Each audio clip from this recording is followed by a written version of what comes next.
সুপ্রভাত বন্ধুরা, কেমন আছো তোমরা সবাই? আশা করি তোমরা সবাই অনেক ভালো আছো আর আমরাও বেশ ভালোই আছি। আমি বিউ আর আমার সাধারণ ঘরকন্যা চ্যানেলের আবারও একটা নতুন ব্লগে তোমাদের সকলকে জানাই মিষ্টি ওয়েলকাম। তো চলো তোমাদের সাথে নিয়ে শুরু করে দিই আজকের নতুন ব্লগ। তো দেখো, সকালে ঘুম থেকে উঠে ফ্রেশ হয়ে নিয়ে খেয়ে নিয়েছিলাম কিশমিশ ভেজানোর জল। তারপর এদিক ওদিক একটু টুকটাক কাজ ছিল, সেগুলো সমস্ত কিছু কমপ্লিট করে নিয়েছিলাম গরম গরম চা। তো মনের বাপির জন্য করে নিয়েছিলাম একটু লিকার চা আর আমার জন্য করে নিয়েছিলাম একটু দুধ চা। তো এই চা নিয়ে বসে গেছি মানে আগে চাটা খেতে, কারণ হচ্ছে চাটা খাওয়ার সাথে সাথে কিন্তু কাজের এনার্জিটা একদম ডাবল হয়ে যায়। তো চারিদিকের কাজকর্ম সেরে নিয়ে চাটা খেয়ে নিয়ে এখন দেখো চলে এসেছি ঘরের বিছানাটা গুছিয়ে নিতে। আর এদিকে দেখেছো ওদের জানলায় রয়েছে আজকে লুচি রানী। তো লুচি রানীর যেখানে আর কি থাকে, মানে যাদের ঘরে থাকে তারা নেই আর কি, তারা একটু বেড়াতে গেছে। তাই লুচি রানী আমাদের দুটো ঘরে, মানে ওই ছোট্টির ঘরে আর আমাদের ঘরে এখন, মানে সকালে ওদের ঘরে বিকালে আমাদের ঘরে, নয়তো বিকালে আমাদের ঘরে সকালে ওদের ঘরে, এইভাবে পালা বদল করে থাকবে। তো ওকে জানো তো প্রথমের দিকে ঠিক করা হয়েছিল যে যেখানে ওই পেট রাখে না, মানে এই পোষ্য যেখানে রেখে দেয় আর কি, তো সেখানেই ওরা রেখে যাবে কদিনের জন্য। তো আমার মেয়ে আর পাশের ওই জিনিয়া ওরা দুজনে মিলে বায়না করে ওকে আর ওখানে রাখতে দেয়নি, ওকে আমাদের কাছেই রেখে দিয়েছে। বলছে যে ও কি অনাথ, তাই যে তুমি ওকে ওখানে রেখে যাবে। তো যাই হোক, ও এখন ওদের জানলাতে রয়েছে, দেখছো তো ওদের জানলাতে বেঁধে দিয়েছে, কারণ হচ্ছে ওইখানে থাকলে ও আমাদেরকেও দেখতে পাবে আবার ওদের ঘরের লোককেও দেখতে পাবে, তাহলেও চিৎকার চেঁচামেচিটা কম করবে। তো সেই কারণে ছোটদিকে বললাম তাহলে তুমি ওই জানলায় বেঁধে দাও, জানলায় বেঁধে দিলে আমাদের ঘরেও মানুষজন দেখতে পাবে আর ওদের ঘরের মানুষজন দেখতে পাবে। দেখো সকালের দিকে তো সবারই কাজ থাকে, তো এবার ওর তো চায় সবসময় ওর কাছে কেউ না কেউ থাকুক, কিন্তু সেটা তো আর সম্ভব নয়। তো সেই কারণে ওই জানলায় বেঁধে দিয়েছি, একবার আমাদের দিকে তাকিয়ে আনন্দ করছে, একবার ওদের দিকে তাকিয়ে আনন্দ করছে। দেখো লেজটা কেমন নাড়ছে। তো সকালে খাওয়া দাওয়া করে ছোটদি ওকে ওই জানলাতে বেঁধে দিয়েছে। আর এদিকে দেখো আমি এই ঘরে চলে এসেছি, এই ঘরের বিছানাটা ভালোভাবে ঝেড়ে গুছিয়ে নিতে। আর জানো তো 2-3 দিন ধরেই না আমি ভাবছিলাম যে বেড কাভারটা চেঞ্জ করব, করা তো আর হচ্ছিল না, মানে কোনো না কোনো কারণে। তো প্রথম দিনকে ওই ঘরের বেড কাভারটা কাছাকাছি করলাম, এমনি দেরি হয়ে গিয়েছিল। তো তাই ভাবলাম আজকে আগে এই ঘরের বেড কাভারটা তুলে আগে ভিজিয়ে দেবো, তারপর কিন্তু বাকি সমস্ত কাজগুলো করব। আর কি জানো তো, ঘরের মধ্যে পরিষ্কার পরিচ্ছন্ন আর কি বিছানাটা যদি থাকে না, তাহলে কিন্তু দেখতেও অনেক ভালো লাগে। আর ঘরের মধ্যে যদি বিছানা অপরিষ্কার অগোছালো হয়ে পড়ে থাকে, তাহলে কিন্তু ঘরটাও একদম মানে অপরিষ্কার অগোছালোই লাগে।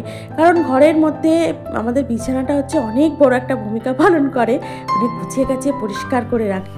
আর এদিকে দেখো কাজকর্ম করতে করতে ছোটদির সাথে সেই কথা হচ্ছে আর কাজ হচ্ছে, এই হচ্ছে আমার ব্যাপার। মানে আমার কেন ছোটদিরও, মানে দুজনের মুখোমুখি দেখা হলে আগে কিছুটা গল্প হয়ে যায়, তারপর মানে কাজ হয়।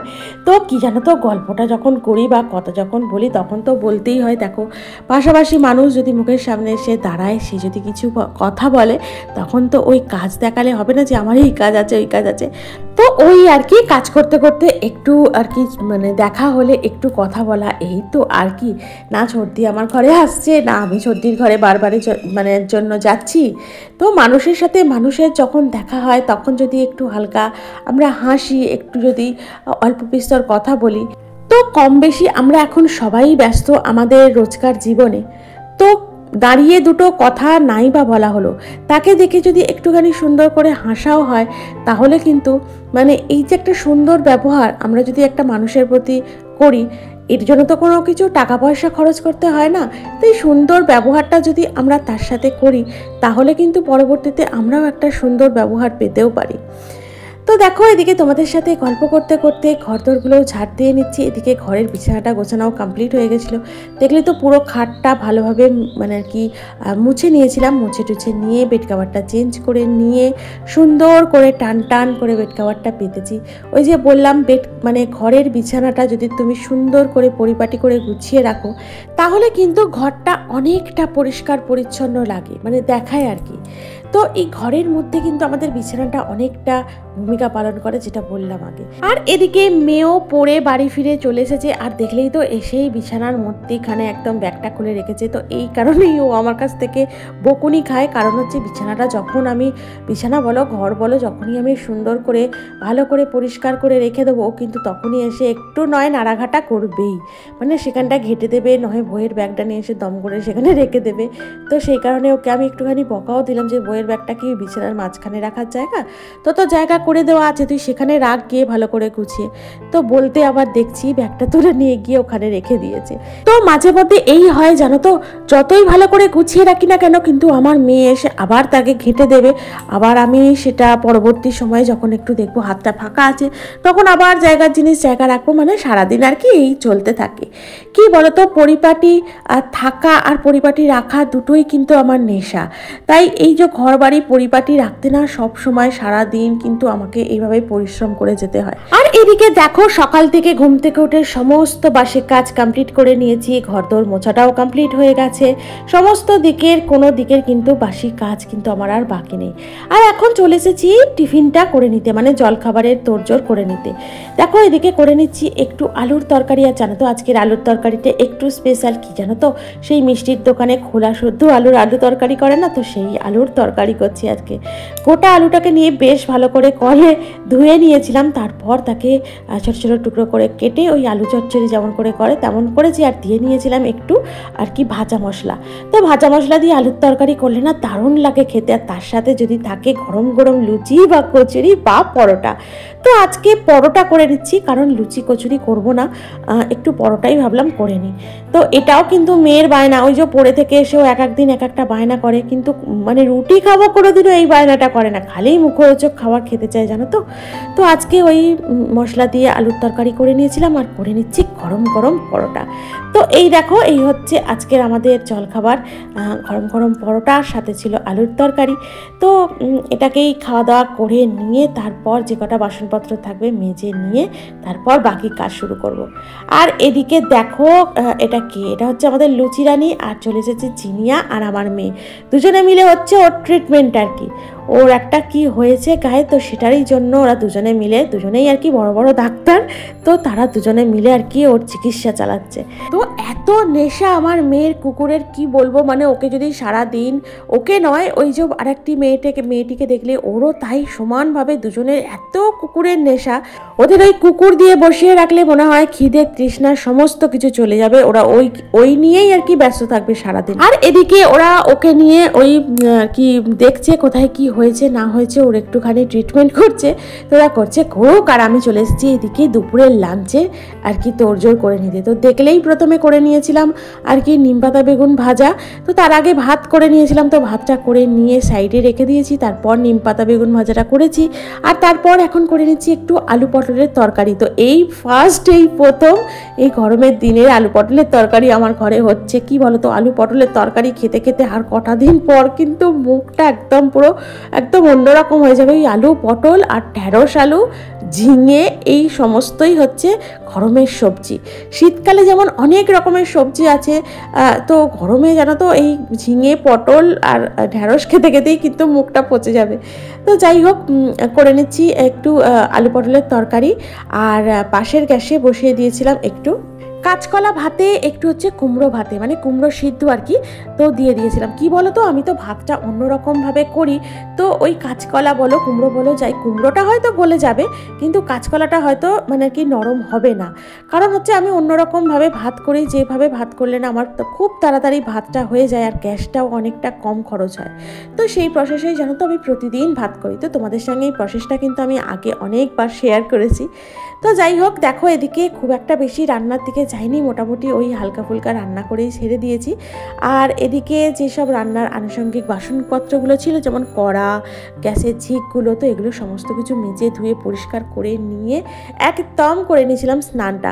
তো জানো তো চুলটা এখন মোটামুটি ভিজেই আছে, তাই কিন্তু আমি আর ভালোভাবে পুরো মাথাটা আঁচড়াবো না, ওই যেহেতু সিঁদুর পরবো সেই কারণে একটু মাথার সামনের দিকটা একটু আঁচড়ে নিলাম, তারপর শুকিয়ে যাওয়ার পর কিন্তু খুব ভালোভাবে আঁচড়ে নেবো মাথাটা। আর এদিকে দেখো মানে চুলটাকে একটু বেঁধে নিচ্ছি, তারপর পরে নেবো সিঁদুর আর করে নেবো আমার ছোট্টখাট্টো স্কিন কেয়ার। তো আমার স্কিন কেয়ারের মধ্যে এমন কিছুই থাকে না, থাকে একটু নয় ময়শ্চারাইজার, নয় হচ্ছে একটু সানস্ক্রিন, এটাই আর কি। তো আজকে এই সানস্ক্রিনটা ইউজ করে নিলাম। আর ময়শ্চারাইজারটা জানো তো সেই সকালের দিকে ব্যবহার করছি, মানে দুপুরের দিকে কিন্তু ব্যবহার করতে পারছি না, বেশ ভালো গরম গরম লাগছে। আর গরম হলেই কি হচ্ছে বলো তো, স্কিনটা অয়েলি হয়ে যাচ্ছে। তো বেশি অয়েল হয়ে গেলে স্কিনের মধ্যে না আমার আবার একটু পিম্পলস ধাত আছে না, তো মানে ছোটো ছোটো ছোটো ছোটো দানা বেরোবে, নয় একটু পিম্পলস বেরোবে। তো এই সমস্ত কিছু আবার হওয়ার মানে ব্যাপার থাকে। তো সেই কারণে না মানে ওই দুপুরের দিকে আর অতটা ময়শ্চারাইজার ইউজ করছি না। তবে কিন্তু ওয়েদার হিসাবে আমাকে ইউজ করতেও হচ্ছে, কারণ হচ্ছে যখন একটুখানি মানে আর কি বৃষ্টি বৃষ্টি পড়ছে, তখন একটু ঠান্ডা ওয়েদার হয়ে যাচ্ছে, তো তখন কিন্তু আবার না স্নানের পর স্কিনটা অনেকটা টান টান লাগছে। তখন কিন্তু শুধু ওই সানস্ক্রিন ইউজ করলে হচ্ছে না, তার সাথে কিন্তু অল্প একটু ময়শ্চারাইজারও ইউজ করতে হচ্ছে আমাকে। আর এদিকে দেখো ওই যে জামাকাপড়গুলো ছিল সেগুলো সমস্ত কিছু কেচে নিয়েছি, বেড কাভার ছিল সেগুলোও কেচে নিয়েছি। তো কেচে নিয়ে ছাদে চলে এসেছি একদম মেলে দিতে। কী বলো তো, 1 থেকে 1.5 ঘন্টা লাগবে ছাদে, যা রোদের ঘটা 1 থেকে 1.5 ঘন্টা লাগবে, তার মধ্যেই কিন্তু সমস্তটা শুকিয়ে যাবে। আর এদিকে দেখলে মনের বাপি বাড়ি আসার সময় নিয়ে চলে এসেছিলো একটু তরমুজ। তো তরমুজটা রেখে দিয়েছি, পরে কাটা হবে আর কি। তো তারপর দেখলে দুপুরের লাঞ্চটা সেরে নিয়েছিলাম একটু রেস্ট নিয়ে তারপর চলে এসেছি ছাদে। বললাম না 1 থেকে 1.5 ঘন্টা লাগলে সমস্ত জিনিস কিন্তু শুকিয়ে খটখটে হয়ে যাবে। আর এদিকে দেখো এখন বাজে বিকেল ওই 4:30 নাগাদ। তো চলে এসেছি ছাদে, তুলে নিচ্ছি সমস্ত জামাকাপড়গুলো, কারণ হচ্ছে আমাকে আজও আবার বেরিয়ে পড়তে হবে। কি জানো তো, রোজই না বিকালের দিকে আমার মেয়ের পড়া থাকছে, তো তার জন্য কোনো একটা দিন নেই যে আমি বাড়ি থাকছি। তো প্রতিদিনই আর কি মেয়ের পড়া যেহেতু থাকছে, তো সেহেতু আমাকে প্রতিদিন বিকালে বেরিয়ে পড়তে হচ্ছে। জানো তো বাড়িতে সন্ধ্যের দিকে না একটাও কাজ হচ্ছে না, অনেক কাজ পেন্ডিং পড়ে আছে, অনেক কাজ, যে কাজগুলো আর কি সকালের দিকে হয়ে ওঠে না, সেই সমস্ত কাজগুলো আমি কিন্তু সন্ধ্যার দিকেই কমপ্লিট করি। তো এই সন্ধ্যার দিকে জানো তো আর কাজ কমপ্লিট করা হচ্ছে না, যেহেতু প্রতিদিন বেরিয়ে পড়তে হচ্ছে। তো দেখো মেয়েকে নিয়ে বেরিয়ে পড়েছি, পড়তে নিয়ে যাচ্ছি আর কি। তো মেয়ের পড়াগুলো না মানে কোনোটাই কিন্তু আমার বাড়ির আশেপাশে নয়, সব কিন্তু বাড়ির থেকে অনেকটা দূরে, বেশ অনেকটা দূরে, যেখানে আমাকে ট্রেনে করে যাতায়াত করতে হচ্ছে বেশিরভাগ ক্ষেত্রে, বা হয়তো টোটো করে যাতায়াত করতে হচ্ছে। তো কিছু করার নেই, করতে তো হবেই। আর এদিকে দেখো বেরিয়েছিলাম সেই বিকালে, আর বাড়ি ফিরতে ফিরতে কিন্তু রাত 10টা বেজে গেছে। প্রত্যেকটা প্ল্যাটফর্ম কিন্তু এভাবে হালকা হালকা করে ফাঁকা হয়ে গেছে। তো প্রতিদিন জানো তো মানে প্রতিবার আর কি যখন আমি পড়াতে নিয়ে যাই, তখন কিন্তু ফিরতে ফিরতে বেশ অনেকটা রাত হয়ে যায়, কারণ স্যার ছুটি দেন 9টার সময়। তো 9টা থেকে 10টা বেজেই যায় বাড়ি ফিরতে ফিরতে, তাও আমি ট্রেনে করে ফিরি। তো এদিকে দেখো করে নিচ্ছি বাড়ি এসে রুটি, আর মেয়ে বায়না করলো যে আমি ওই পটল আলুর তরকারি খাবো না রে বেলা, তো আমাকে একটু বেগুন ভাজা করে দাও। তো তাই জন্য ওকে করে দিচ্ছিলাম একটু বেগুন ভাজা, আর আমাদের করে নিয়েছিলাম রুটি আর পটল আলুর তরকারি তো ছিলই। তো এই দিয়ে আজকে আমাদের রাতের ডিনারটা কমপ্লিট হয়ে যাবে। কি জানো তো মানে বিকালের দিকে না আটাটা মেখে রেখে ফ্রিজে রেখে গিয়েছিলাম, তার জন্য কি হয়েছে এসে আর অতটা আর কি মানে আর কি তাড়াহুড়ো করতে হয়নি, এসে ফ্রেশ হয়ে নিয়ে রুটিটা ঝট করে নিয়েছিলাম। আর এদিকে দেখো এই হচ্ছে আমাদের রাতের ডিনার। তো চলো